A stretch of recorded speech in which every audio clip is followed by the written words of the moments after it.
Hello, and welcome to the Right Perspective Podcast, Interview Edition. I'm your host, Benjamin Davis, and I'm joined today by Dylan. Hey, Dylan, how you doing? Pretty good. How are you? Doing well, thank you. All right, so give us a brief rundown on who you are, Dylan, so people know who they're listening to. Yeah, like you said, my name is Dylan Grubbs. I'm a husband, father, Christian. I'm a fake Presbyterian, if you ask the other guys that we interact with, because I hold the Presbyterian convictions, but I'm attending kind of a non-denominational MacArthurite church at the moment. I'm a Midwestern guy, lived in this area my whole life, and that does influence, who I am as well. So Good stuff. Good, solid stuff. All right. Well, what do you see as a big problem in the West, in our culture? yeah. So when you sent me this question, I thought of a couple different things, that popped to the forefront of my mind, but I settled on immigration, illegal and legal, being a big problem for us, because of the way it is broken down. Uh, Societal trust and cohesion. You asked what the biggest problem in the USA and the West is, and I think if we swap out everyone in the USA, in the West, with other people, we're not even who we are anymore. It breaks us down. It changes. It takes away all the good things that we have created here and swaps it out for what is, I believe, objectively, or at least subjectively, for us, not as good of a heritage to hold on to. It's a big topic and very big talking point right now. So what can we do? We as a society, we as a government. What do you think the big picture solution is? Big picture solution, yeah. Real quick before we get into that, I want to mention I was tempted to go with abortion as our issue, the biggest issue that we see. And I sympathize with, our abolitionist brothers. I consider myself to be an abortion abolitionist. And I see those guys out there fighting so hard against abortion. I do think it's a huge issue. And they would be, I've seen some abolitionists basically anathematize people that voted for Trump while being anti-abortion or abortion abolitionists. They think that those two things don't go together. But as we talk through the issue of immigration, I'll kind of explain how I came to this conclusion and why dealing with the issue of immigration first is the route that we should take as we work towards abortion abolition and really many other issues. So we've seen the issue. I don't think I have to tell anybody that this is a problem, at least people that would listen to this podcast. But there's plenty of examples, as we've seen, immigrants coming in here, not assimilating. A big thing in the news just recently was the Indian trucker that took that left turn across 2 lanes of traffic, trying to do a U-turn on a emergency only U-turn lane on a interstate, and killed 3 people. That's an issue where he never should have had a license to be driving, especially not a semi. And then we see, like in your state, in Texas, there's that statue, the idol. I don't know. Is that a Hindu god? Do you know? Or? Right. I don't remember if it's Vishnu or who it is. I think there may be multiple of those, but there's one going around on Twitter right now. Yeah. Pretty bad. So we see demon worship, idol worship in Mm-hmm. the public square. And we see, Mohammedans and other religions as well, like the Hindus, pushing public worship on our country that is not our heritage. We are a Christian nation to an extent, at least Christian heritage. Regardless of what people want to say about the founders, whether or not that was their intention, that's what we did for a long time. That's what it turned out to be. That's how the system worked, the society worked. We were Christian. We're becoming less and less Christian, and things are getting worse and worse as that's happening. Also, Not better and better, as the atheists would would have predicted. yeah, not better and better. And so, getting to that, as we say these things, as we kind of address it on a societal level, we have to stop being afraid of being called racist or other names for speaking out on these issues. That's one thing that we can do to just overcome that fear as we try to work towards addressing this issue. Because there is sort of a on the right wing sphere, as you go further and further right, there is a group that I think you could legitimately call racist, in the negative sense of the term. Uh, I think when we're dealing with racism, we have to be very careful to define terms, what exactly it is that you mean when you say, or when someone is calling you racist. What do you mean by that? But I think actual ethnic hatred is something we have to guard against, as right wing Christians. We don't hate those of other ethnicities, but we stand for our history, our fathers, who we have been as a country, because it turned out well. That was largely white, and that was a happenstance in my mind. Or you could say there were reasons for that in the heritage of those people. But there were also other ethnicities that have been a benefit to us and have been here for a long time. We know that Black people were here for a long time. The way they got here was not great, but they were here and they did a lot of good. I don't think it's not a Christian position to hate any ethnicity, but recognizing the differences in cultures and in countries and who fits with certain people is a different thing.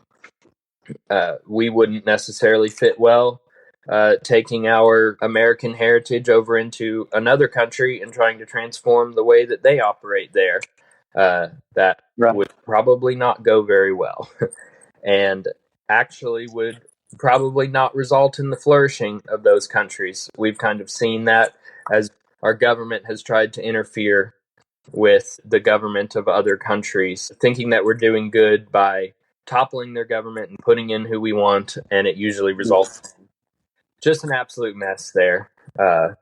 And wars and gangs taking over, absolutely destabilizing their country, trying to push quote unquote democracy upon them, and it's not fit for them and their culture. But as we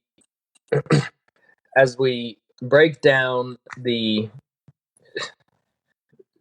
issue and fight against being called racist, I think if we could paint a picture of the past for the people in our country that would be attractive to them, we could help them to recognize that though other cultures could be good in their place, and I don't have any problem with people in other countries holding the same views that we do for them. I like other countries appreciating their heritage, their fathers, their tradition. Though, of course, I think Christianity is the true and right religion, and they should embrace that. Its expression to an extent and their culture, the way that flows into their culture, could be different. But we see this even in the U.S. among Christians. There's lots of different denominations. We see in the South, there's Southern Baptists, and both their religion and their culture and the way they influence each other, it's distinct in the South versus in the North. And we see that black churches have their own specific culture, the way that they act, and the way they carry out their worship services. Other countries can do that, and I think that's good. Their culture can look different so long as it doesn't directly disagree with anything Scripture says. They can be proud of who they are. Christian Japan would still look like Japan, it'd still be recognizable, but it'd be even better.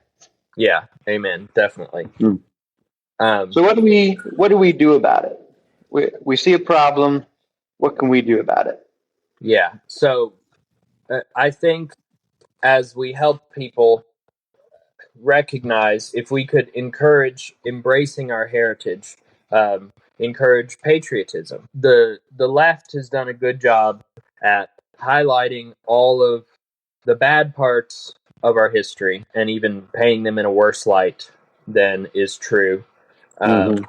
If we could overcome that, fight against the tearing down of statues of great historical characters, and fight against just the hate of our heritage, embrace patriotism, embrace our country and who we were. Don't let that be erased. I think that's very important because a lot of people now are looking at our country, and part of why they are okay with bringing in other cultures and encouraging diversity is because they don't really see anything good in who we are or who we were. Yeah. So that's one aspect. And on a governmental level, I think that we have to build off of the work that Trump has been doing. It doesn't seem like 4 years is going to be enough as far as especially the immigration issue. He did well at ending the flow of illegal immigration into the country. So at least we're not growing at a rate that outpaces the rate that we're deporting people. But the numbers that have been coming from ICE have not been what we've hoped for. Right. I know they're working on hiring lots of people, so hopefully that'll get better. But and there's been lots of self-deportations as well. Yeah, so it's true. Hopefully those will continue. Yeah, but we can't let our foot off the gas for the next election. It's very common for presidents to swap back and forth between parties. We'll see a Republican for 4 or 8 years and a Democrat for 4 or 8 years, and back and forth, especially when the incumbent can't run for re-election, Right. as is the case with Trump. So I think we have to be serious about identifying what presidential candidate is going to be best for the issue of immigration, and most serious about enforcing deportations and get behind them early.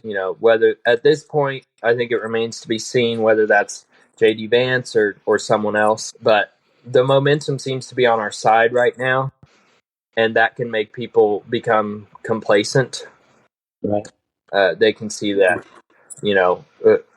we had a Republican, good things happened, and they just get lazy. They won't be pushing as hard, but we can't allow for that complacency. I think we have to rally around whoever the best candidate to solve this issue is. We have to push for them however we can with, financial donations, as simple as putting a sign out in your yard. I think that does more than people recognize.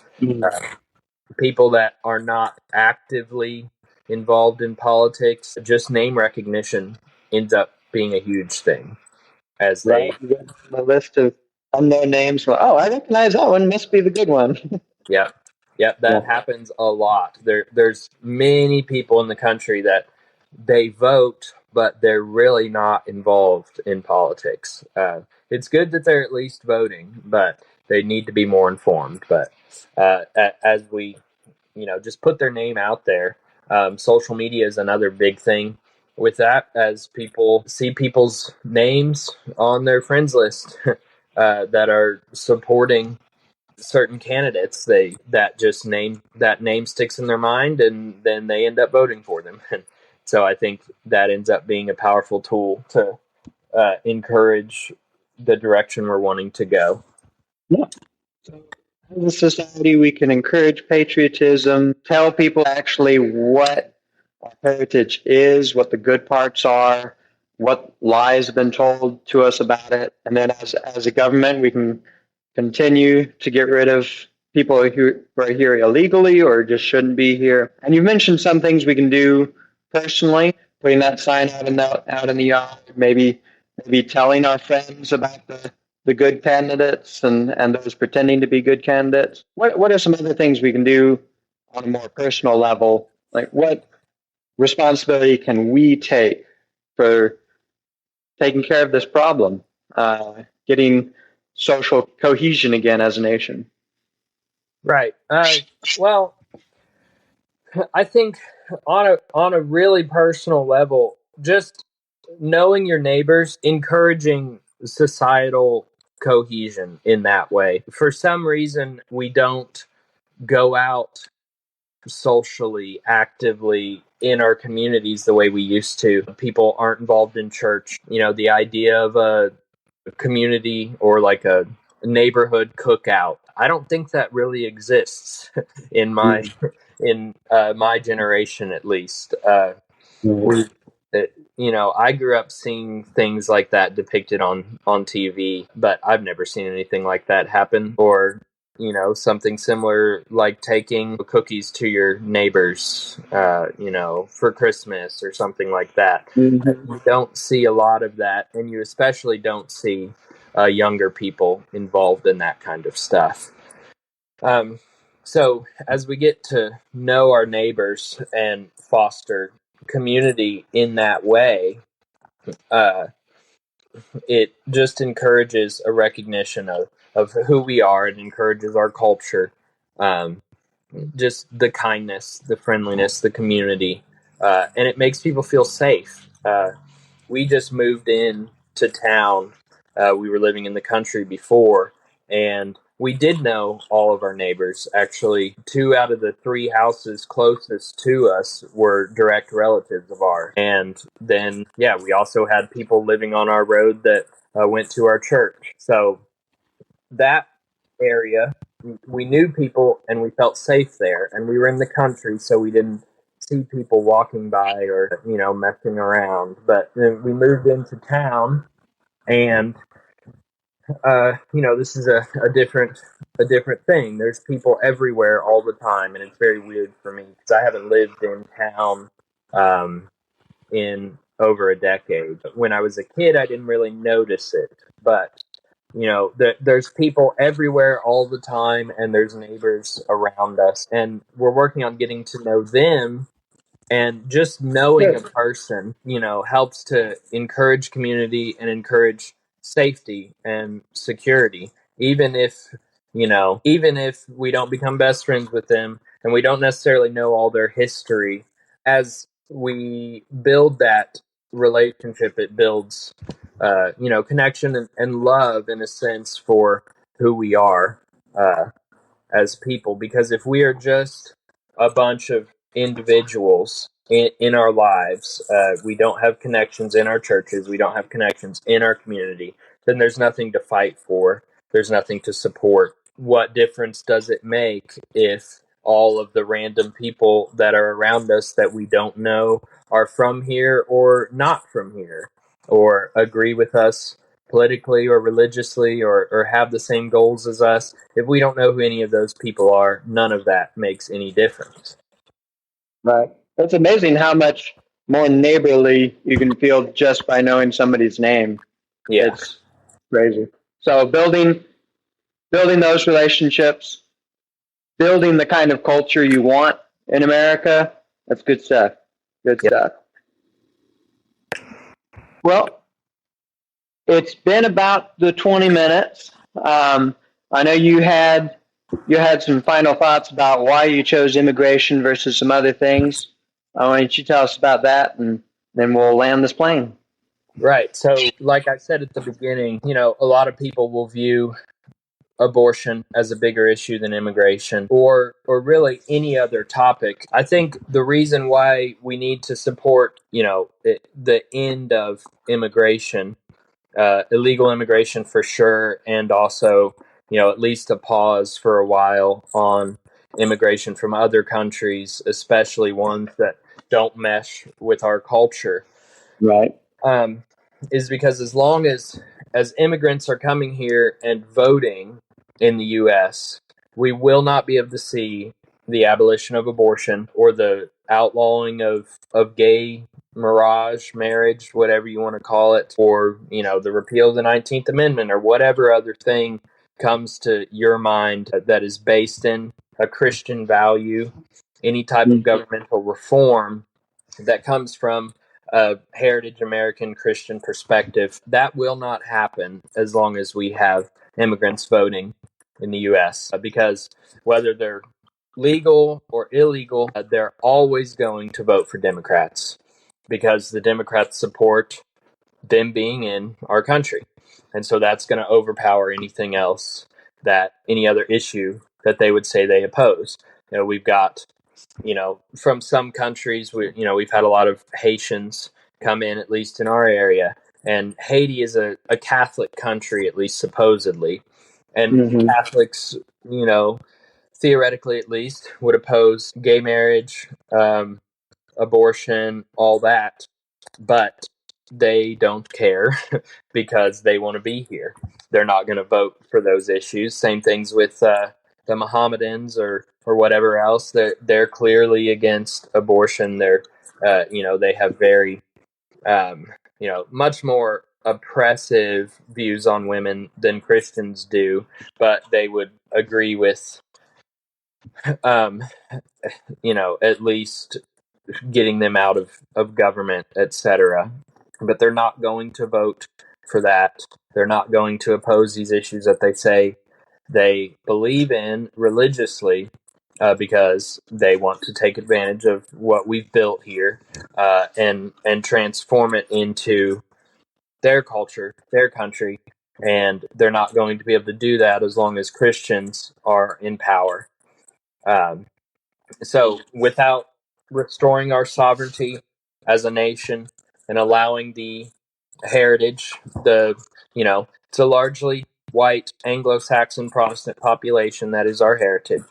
And if we can't remain the dominant demographic here, at least, then we're not going to be able to accomplish any of those other goals politically. Well, good argument. Thank you, Dylan, for coming and telling us about that issue and what we can do about it. Appreciate you. Maybe we can have you on again sometime. Alrighty, yeah, I appreciate it. Thanks for having me. Yeah.